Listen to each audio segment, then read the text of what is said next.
안녕하세요. 저는 38살 평범한 회사원입니다. 지금부터 저의 다이나믹하고도 기막힌 사연을 말씀드리고자 합니다.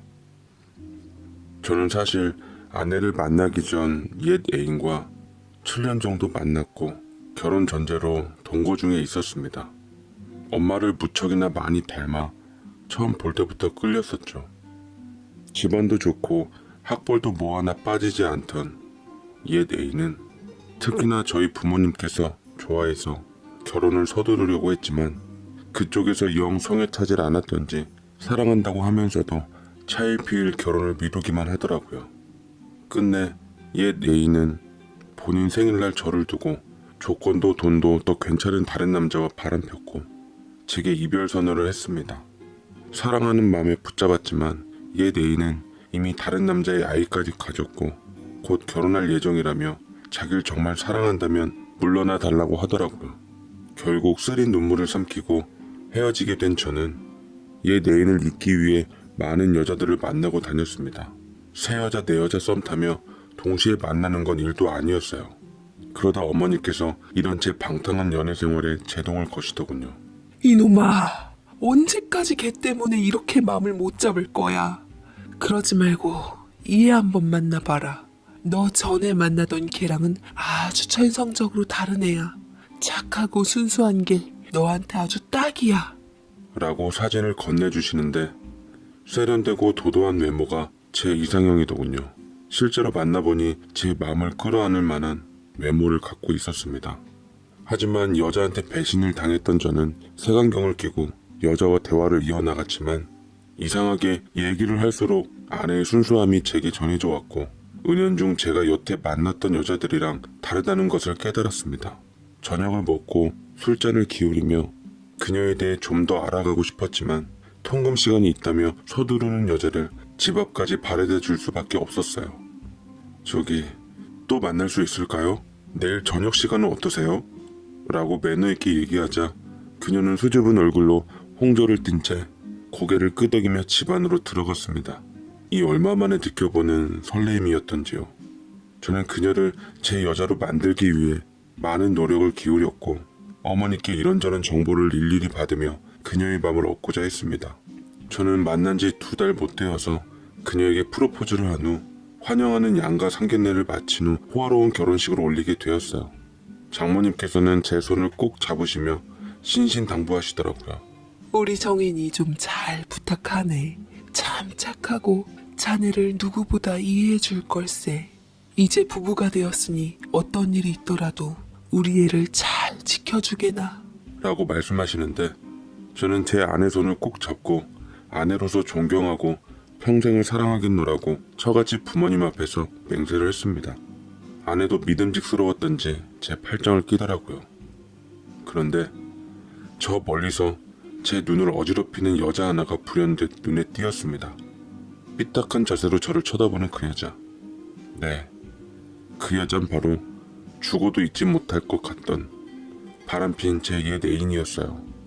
그런데 옛 애인 품에 웬 아기가 안겨있더라고요. 예감이 좋지 못했던 저는 행여나 아내에게 이 사실을 들킬까 싶어 당당하게 저를 향해 다가오는 옛 애인을 끌어내서 사람들 눈에 안 띄는 데로 갔습니다. 너 어쩌자고 내 결혼식에 나타났어? 우리 헤어진 지 벌써 1년이나 됐어. 지금 와서 내 결혼식장에 나타난 이유가 뭔데? 딱 보면 모르겠니? 나 오빠 애 낳았어. 내 남편 애인 줄 알았더니만 알고 보니까 오빠애더라고. 그것 때문에 나 내 남편한테 조만간 이혼당할 것 같은데 오빠가 이렇게 결혼해버리면 우리 애는 어떡하니? 라면서 기가 막힌 말을 하는데 저는 옛 애인 품 안에 있던 아기를 보며 정신이 혼미해지기 시작했습니다. 대체 어떻게 손을 써야 할지 모르겠더라고요. 아내가 멀찍이서 수상함을 느끼고 오는 것을 눈치챈 저는 일단 옛 애인에게 나중에 얘기하자고 했지만 옛 애인이 보란듯 버티는 바람에 아내랑 마주하고 말았습니다. 자기 누구예요? 아는 사람이에요? 라고 아내가 먼저 웃으며 얘기를 건네길래 뭐라 하기도 전에 옛 애인이 끼어들어서 받았습니다. 나 진우 오랜 친구예요. 친한 친구라서 아기가 아직 어린데 참석했네요. 결혼 축하드려요. 라고 말하니 아내는 고맙다고 인사했고 처가 어른들이 절 부른다면서 절 그 자리에서 벗어나게 해주었습니다. 심장이 쫄깃해지는 게 아내를 보기가 천근만근 무거웠어요. 어머니도 눈치채셨는지 표정이 안 좋으시더군요. 어찌되었든 전 가시방석에 앉은 것처럼 불안에 떨다 신혼여행을 다녀왔고 신혼여행 마지막 날 밤 아내와 와인 한 잔을 주고받으며 제게 은근히 부러웠습니다. 혹시 결혼식장에서 만난 친구 과거에 얽힌 여자는 아니죠? 왠지 분위기가 좀 묘하길래. 아, 그런 거 아니야. 그냥 말 그대로 친구야, 친구. 원래 부부끼리 같이 온다고 했는데 남편이 바빠서 어떻게 혼자라도 오게 됐나 봐. 그래요? 기분 탓인가? 안고 있는 아기가 왠지 진우 씨랑 닮아 보여서 숨겨둔 옛 여자인가 싶었네요. 닮게 누굴 닮았다 그래. 제가 당황해서 얼굴이 시뻘개지자 아내는 푹 웃으면서 농담이라고 하는데 왠지 아내가 저와 얘 내인 사이를 눈치챈 게 아닌가 싶어 계속 살피게 되더라고요. 얘 내인 덕분에 달달한 신혼여행이 아니라 지옥과 천국을 오가는 여행이 되었습니다. 아내가 계속 의심하는 것 같길래 저는 되려 화제를 아내 쪽으로 돌리고는 여태 진심으로 사랑하는 남자는 없었냐고 했죠. 순결하고 깨끗한 내 아내는 부끄러운 듯 그저 남자를 잘 모르겠다는 말만 하더라고요. 속으로는 흡족했지만 다른 한편으로는 죄책감도 들었습니다. 저는 진심으로 아내를 아껴주었고 아내는 그럴 만한 가치가 있는 사람이었습니다. 어머니가 말씀하시길 늘 세 사람이 잘 들어와야 한다고 했는데 정말로 아내는 잘 들어온 세 사람인 건지 복이란 복은 다 받은 것 같았어요. 승진도 하고 월급도 오르고 아내 말을 듣고 산 아파트 값도 많이 올라서 한마디로 살만 나더라고요. 거기다 아내는 기특하게도 제 아이까지 가지게 되었습니다. 함께 산부인과에 초음파를 보러 갔는데 뱃속 꼬물이가 방방 뛰는 모습이 어찌나 예쁘고 사랑스럽던지요. 나도 드디어 아빠가 되는구나 싶었는데 그 순간 결혼식장에서 보았던 얘 내인이 안고 있었던 아기가 불현듯 떠올랐습니다. 보자마자 묘한 느낌이 들었던 그 아이. 아비만 알 수 있는 말 못할 감정이 휩싸이면서 신경이 쓰였지만 지금으로선 제가 할 수 있는 일이라고는 없었죠. 그러던 아내가 제게 넌지시 진수성찬을 차려주며 얘기를 하더라고요. 여보, 나 입덧이 너무 심해서 그런데 친정에 좀 가 있으면 안 돼요? 아무래도 친정이 강남 쪽이라 산모교실이며 베이비피하며 많이 열리더라고요. 가끔은 올게요. 아이 때문이라고 해서 말릴 수는 없었습니다.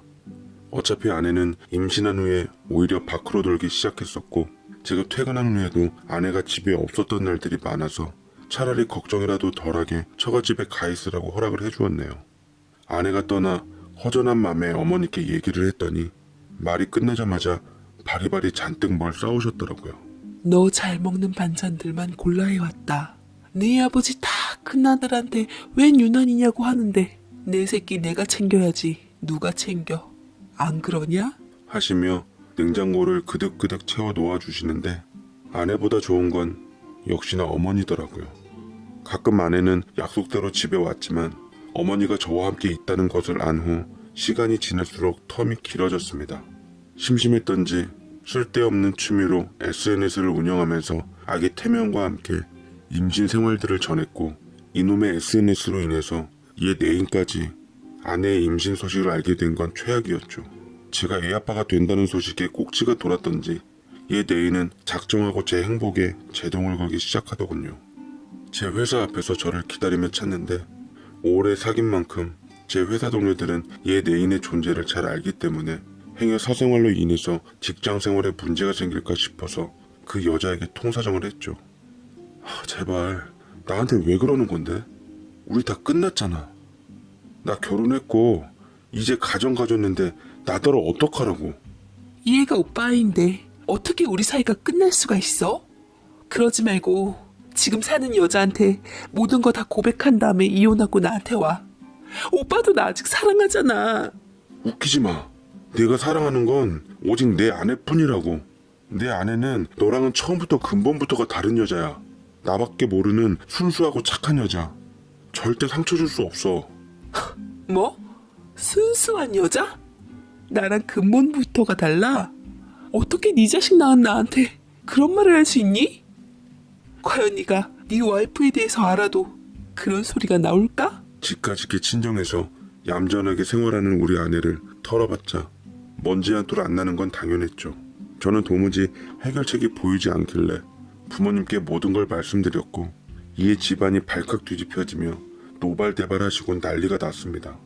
그렇지만 저희 어머니는 내심 아이에 대해서 이것저것 물으시기도 했는데 사실 저희 집이 손이 귀한 집안이라서 그 아이도 받아들이고 싶은 욕심이 있으셨나 봅니다. 직접 얘 내인을 집에까지 부르시며 근본적인 문제를 해결하고 싶어 하시더라고요. 이미 끝난 인연인데 애 엄마면 애 앞에서 부끄러운 짓 더 이상 하지 말고 똑바로 살거라. 애를 못 키우겠다면 내가 키워주마. 네가 우리 아들을 조금이라도 사랑했다면 잘 사는 우리 아들 앞길 망치는 건 옛 연인으로서 할 짓은 아니지 않니? 라고 말을 하니 얘 내인은 거짓인지 진실인지 모를 눈물을 흘리기 시작하더라고요. 하면서 어머니께 쇼킹한 증거를 내미는데 그 사진을 보고 다들 입을 다물 수가 없었습니다. 그건 다름 아닌 아내가 어떤 외국인 남자와 함께 현란한 무대에서 술자를 기울인 사진이더라고요. 얘 내인이 뱉은 대로 제대로 건수를 올렸더군요. 이거 오빠 부인이 옛 어학연수 시절 스케일 크게 놀았던 사진이에요. 하도 한국에서 쇼킹한 소문이 돌아서 외국으로 가서 싹 세탁하고 왔다던데 소문 들어보니 아주 가관이던데요. 어머니께서 오빠한테 이 여자 소개시켜줬다고 하던데 잘 알아보고 소개시켜주신 거 맞으세요? 라고 얘기를 하는데 어머니는 그 사진을 보고 식겁해서 뒤로 넘어가기 일보 직전이었습니다. 저도 그 사진을 보며 눈을 뗄 수가 없었어요. 두꺼운 화장에 낯선 옷차림을 한 그녀는 진정 제 아내가 맞았습니다. 순간을 놓치질 않고 얘 내인은 저희 어머니께 통사정을 하면서 엎드려 빌기까지 하더군요. 저도 얘일 후회하고 있어요. 이젠 제 아들에게 좋은 가정을 만들어주고 싶다는 생각밖에 안 드네요. 저 역시 오빠를 못 잊고 있고요. 제발 절 받아주세요, 어머니. 라고 하는데 어머니는 심란한 듯 일단 한번 생각해보자며 얘 내인을 돌려보내고는 침착하게 제게 말했습니다. 얘 차라리 흠잡은 게 잘됐다. 엄연히 이건 우리가 속아서 한 결혼은 분명하지 않겠니? 그렇다고 이혼하면 서로에게 흠만 갈 테고 어찌됐든 기왕 낳은 아이 어쩌겠니? 네 처한테 이를 빌미로 애 둘 다 키우라고 하자꾸나. 라고 하시는데 저는 어머니의 말에 머리가 새하얘지며 도무지 어떤 판단을 내려야 할지 모르겠더라고요. 하지만 솔직히 아내에게 든 실망감과 배신감이 어마어마하긴 했습니다. 요조숙녀 마냥 온갖 고귀한 척은 다 하더니 그게 다 내숭이었단 말 아닙니까? 설상가상으로 하필 아내는 그날 밤 집으로 돌아왔고 양손에는 출산 준비물이 잔뜩 들려져 있었습니다. 여보, 나 이제 예정에 가까워져서 집으로 왔어요. 당신 바쁠까봐 출산 준비물 다 준비해놨으니까 이것만 캐리어에 들고 병원에 가면 돼요. 라며 활짝 웃어 보였는데 분명 얼마 전만 해도 예쁘고 참하던 모습이 참으로 가식적으로 보이더이다. 그녀가 무엇 때문에 저렇게 힘들게 고생하고 있는 걸 잘 알면서도 사랑한 만큼 실망스러워서 정말 미치겠더라고요. 아내는 제 낌새가 뭔가 석연치 않았던지 평소보다 말도 잘 붙이고 본인한테 뭐 혹시 섭섭한 게 있었냐며 허심탄회하게 털어놔 보라고 자리까지 만들어줬는데도 뱃속 아기가 있어서 아무 말도 할 수가 없었습니다. 그 사이에 내인은 저희 어머니가 어떻게 구워 삶았는지 한동안 연락이 안 오더라고요. 역시 우리 어머니의 능력이란 대단했죠. 아내는 예정일보다 일찍 진통을 겪었고 긴급 제왕으로 2.8kg의 어여쁜 아들 하나를 낳았습니다. 아들이라는 소리에 양가 부모님은 다들 기뻐하셨고 특히나 저희 어머니가 무척이나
빠졌어요.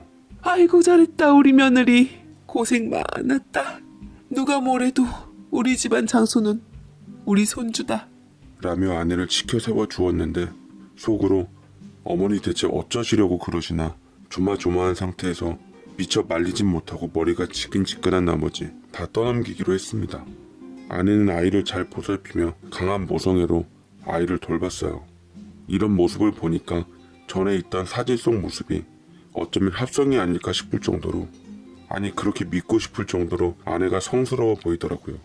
이리저리 마음을 못 잡은 상태에서 저는 확인이 필요했고 아이를 재우며 사랑스럽게 아이의 볼에 잘 자라고 뽀뽀해주는 아내를 불러 무작정 해명하라고 사진을 내밀었습니다. 아내가 그 사진을 보면 놀랄 줄 알았더니만 의외로 덤덤하게 받아들이더라고요. 이거 어디서 났어요? 당신이 직접 나서서 구했을 것 같진 않고 그때 결혼식에서 만난 당신 옛 여자친구가 건네주기라도 했나? 라고 얘기를 하는데 저는 그대로 얼어붙었고 아내는 되려 그동안 참아왔던 숨겨왔던 얘기를 꺼내더라고요. 나 당신 과거 다 알고 있어요. 당신의 옛 여자가 나한테 이미 만나서 친절하게 다 알려줬거든. 옛 여자가 낳은 아기도 당신 아이라면서요? 솔직히 당신 서류만 깨끗하지 7년 동거하고 애까지 있으면 결혼한 거나 마찬가지 아니에요? 나도 철없을적 원 없이 놀기는 했지만 당신처럼 무책임하게 아이를 갖거나 7년 정도나 동거를 하진 않았어요. 당시 내 사랑에 최선을 다했고 내 인생에 최선을 다한 것뿐인데 왜 내가 당신한테 이미 지난 내 인생에 대해서 해명을 해야 하지? 참 어이가 없네. 아내의 당돌한 대답에 피가 거꾸로 솟는 것만 같았고 철저히 속았다는 생각에 부들거리는 손발을 애써 감추고는 생각나는 바를 물었습니다. 그럼 그때 사랑하는 사람이 있었냐는 물음에 왜 남자를 모른다고 했던 거야? 당신만큼 남자를 잘하는 사람이 어딨다고. 과거는 그렇다 치고 이건 명백한 거짓말 아니야? 그러자 아내는 고개를 절레절레 저으며 아니요. 난 남자에 대해서 몰라요. 당신 같은 사람이랑 결혼한 거 보면 모르겠어요? 시어머니나 옛 여자에게 휘둘리는 멍청이인 줄 알았으면 난 거들떠도 안 봤을 거예요. 행여나 이 구실로 뭔가를 할 작정이라면 나도 똑같이 당신의 과거를 문제 삼아서 걸고 넘어갈 테니 시어머니랑 머리 싸매고 허튼 짓은 안 하는 게 좋을 거예요. 나는 남자는 모르지만 되갚아주는 법에 대해선 아주 잘 알거든요. 라고 하는데 아내는 하는 말만 들어도 가히 보통 여자는 아니었습니다. 아내가 말한 시어머니나 옛 여자에게 휘둘리는 멍청이. 그 말이 참 크게 와닿더라고요. 하지만 누구라도 저 같은 상황이면 그러지 않았을까요? 모든 건 제 의도된 바도 아니었고 원해서 이루어진 건 아무것도 없었습니다. 그렇다고 확실하게 매듭지을 문제 또한 아니었고요. 누군들 결혼까지 한 전 여친이 낳은 아이가 제 아이라고 상상이나 했겠습니까? 그렇다고 제 아이가 뻔한 아이를 내버려 둘 수도 없었고요. 이번에도 제가 미적미적하니 제 해결사이신 어머니께서는 제가 고민하던 사이를 못 참고 뜻하신 바를 이루려고 하셨고 아내는 뒤도 안 돌아보고 저와 이혼소송을 걸었습니다. 하며 모든 양육권과 친권은 본인이 다 가져가기로 했고 제게 막대한 위조료를 요구했네요. 저희는 아내에게 맞소송을 했으나 이미 과거의 문제이니만큼 크게 도움이 되질 않았고 더불어 곳에 딴 사람이 생겼는지 하루아침에 마음 고쳐먹은 얘 내인에게도 양육비 소송을 당해서 만만치 않은 재산 피해를 보게 되었습니다.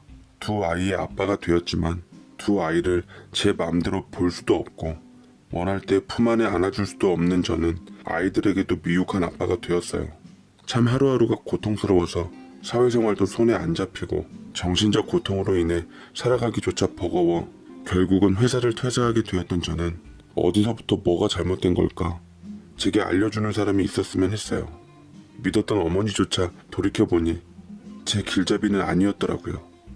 몇 달 동안 정처 없이 떠도는 마음으로 터덜터덜 방 안에 빈 술병들만 하나둘씩 쌓여져 가고 문득 창밖에 머리를 내밀었을 때 그 순간 저는 믿을 수 없는 걸 발견하고야 말았습니다. 저는 맨발로 밖으로 뛰쳐나와 엘리베이터도 타질 않고 그대로 10층을 계단으로 내려왔어요. 저를 움직였던 사람은 바로 단 한 사람, 제 아내였습니다. 두꺼운 곰돌이 우주복으로 아이를 꽁꽁 싸매어 있었는데 폐인이 된 저를 한참 가엾게 쳐다보다 엷게 미소를 띄우더라고요. 운이 좋네. 그냥 아이한테 네 아빠가 여기 있다고 밖에서만 보여주고 가려고 했는데. 저는 울컥해서 그 자리에 털썩 주저앉았고 아내 앞에 무릎 꿇고 진심으로 싹싹 빌었습니다. 미안해 여보. 내가 다 잘못했어. 다 내 잘못이야. 우유부단한 것도 미안하고 당신 말 맞다나 어머니랑 옛 여자한테 끌려다닌 것도 미안하고 난 더한 놈이었으면서 여자라는 이유만으로 당신에 대해서 실망해서 미안해. 꼭 당신한테 미안하단 말을 하고 싶었어. 용기가 없어서 이제야 하는 것도 미안해. 라고 쉴 새 없이 후회의 눈물을 흘렸습니다. 아내는 잠시 깊게 생각하고서는 제 앞에 같이 무릎을 꿇어서 아이의 손을 뻗어 제 눈물을 닦아주었네요. 작은 아기의 손에 제 눈물이 적셔지자 아이가 재밌다는 듯 배시시 웃음을 지었고 전 그 웃음이 너무 예뻐서 하마터면 마음이 녹아내릴 뻔했습니다. 아이를 안고는 한참을 울었어요. 이제 당신한테 마지막으로 다시 한번 당신의 인생을 당신 손으로 살게 할 수 있는 기회를 줄게요. 나와 우리 아이 손 당신의 의지대로 선택해 볼래요? 내가 선택했던 아내는 진정 멋진 여자였습니다. 아내 앞에서 저는 무릎을 꿇고 오열할 수밖에 없었고 아이러니하게도 제게 위자료를 받아 마련한 집에서 저희는 재결합해서 다시 새살림을 차리게 되었네요. 아내는 쿨하게도 얘 내인의 아들도 원하면 언제든 만나라고 하면서 대신 속이지만 말아달라고 약속했습니다만 이제는 얘 내인 쪽에서 좋은 남자를 만나 아이를 친자식처럼 키우고 있으니 아이를 위해서 나타나지 말아달란 당부를 했습니다. 현명한 아내 덕에 저는 멀리서 친아들을 보고 있고 가까이서 친아들을 또 키우게 되었네요.